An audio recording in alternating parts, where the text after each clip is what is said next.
Brene Brown says, when you don't own your story, you have to hustle for worthiness. Paul Senescall knows that hustle all too well. Player of the year for the state of Washington for football, full ride scholarship, graduated college, beautiful wife, luckiest man in the world. We have 2 beautiful kids, we got a nice boat, own a home. On the outside, those material things that people see, like he's got it all together. They didn't know I was drinking a fifth a night just to deal with my own shame and my own guilt. July 7th, 2008. Well, let's backtrack a couple days. Probably 4th of July, my phone had been ringing 4, 5, 6 times. I was out at Priest Lake, and it was my brother Luke, and I ignored it.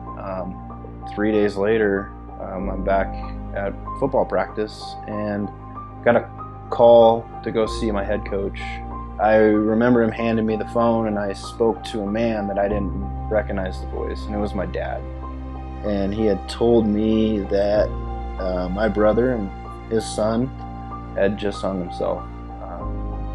The first thing I did was go get a bottle of whiskey, and for a long time I wondered what I would, what if I picked up the phone when he called?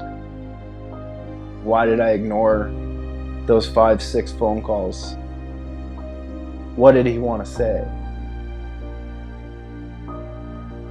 My dependency snuck up on me, but at the same time, it hit me real hard.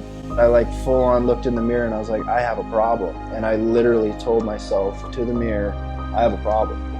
I'm staging pints and water bottles all over my house, like Mission Impossible. I was filling up water bottles with vodka, and I would water it down a little bit and put it in a gym bag. And then I would have a couple more hidden in my closet, and there were just water bottles. To the outside eye, I could leave it on my nightstand and it was a water bottle. You start doing things that, if that addiction was gone, I would totally just say, this is not okay. Driving, picking my son up from daycare and having a half a fifth down by the time I got home. I knew on paper I am drinking and driving with a 2-year-old in the backseat. But guess what? I'll be home in 7 minutes. The alcohol's not going to hit me until, 15 minutes. I was just ashamed of who I'd become. I was to the point of driving up 5 miles where I live now. I had thoughts of literally just keeping going off the hill because I wanted to end. But at the same time, I knew I couldn't kill myself because my brother went out that way. But if I accidentally drove off the road and it ended, it would be okay. I wasn't killing myself, and my dad wouldn't have to have 2 of his kids who died by killing himself. And if I had lived, it was an opportunity for me to get help, without coming out and telling people. Opening up was more forced upon me because I was terminated. I had a fifth a day habit. I would wake up at 2 in the morning and usually finish the bottom of a fifth. I went to work that morning. There was a smell of alcohol, and I got a random test. I was terminated on the spot. I just remember literally breaking down and telling her I was so tired. An addict is the hardest working person in the world. They balance their life and their addiction, and they don't commingle. My wife, for the most part, had no idea how bad it was.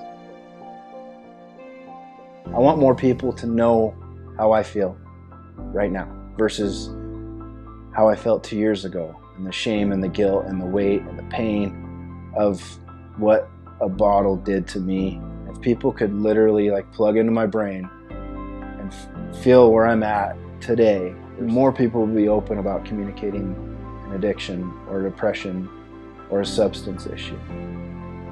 It needs to be talked about. Everybody has problems. There's no perfect family. Somebody somewhere is watching this right now and saying, I have a problem, but nobody needs to know about it. Well, open up and talk. It's okay. We're here. Paul's wife, Becky, is also opening up now. realizing she had her own shame to work through as she fought against a label she never thought she'd have, wife to an alcoholic. For me, it was hard because I realized I felt like a failure, probably as much as him, in the fact of I never dreamed I would marry an alcoholic. I wanted this, strong Christian home for my kids to role model after, and instead I'm finding water bottles of vodka around our house. And one, I didn't want to admit to myself I had married something I said I was never going to. I didn't want to admit to my family, and divorce was never an option. And I felt kind of stuck in this hole of, okay, am I going to be unhappy for the rest of my life? I want my husband back. I want the man I fell in love with back, but he didn't want to change.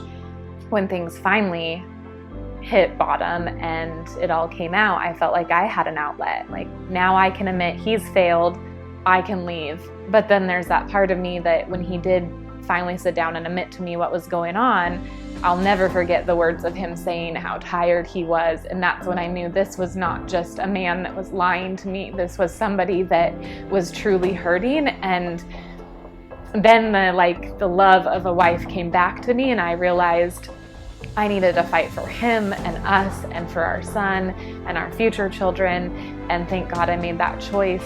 It took a year before he decided he wanted to come out with his story and hopefully help other people. He wrote an article for Exceptional Gent, and once it came out, my inbox was flooded of women that were in the same shoes, and all of a sudden this became our story and our way of helping people. So Paul is able to help the person struggling, and I'm able to help the spouse. And know it's a really lonely place when you're in the thick of it. It's a really lonely place when you're coming out of it. And it was a lonely place for a long time for me. And now I feel like God has put us in a place where we can help other people and let them know you're not alone. We've been there, and we hope that people see our testimony as a way out of it as well. And if we can do it, it's a lot of hard work, but we believe that anyone can do it, especially if you have the grace of God and your faith in the center of it.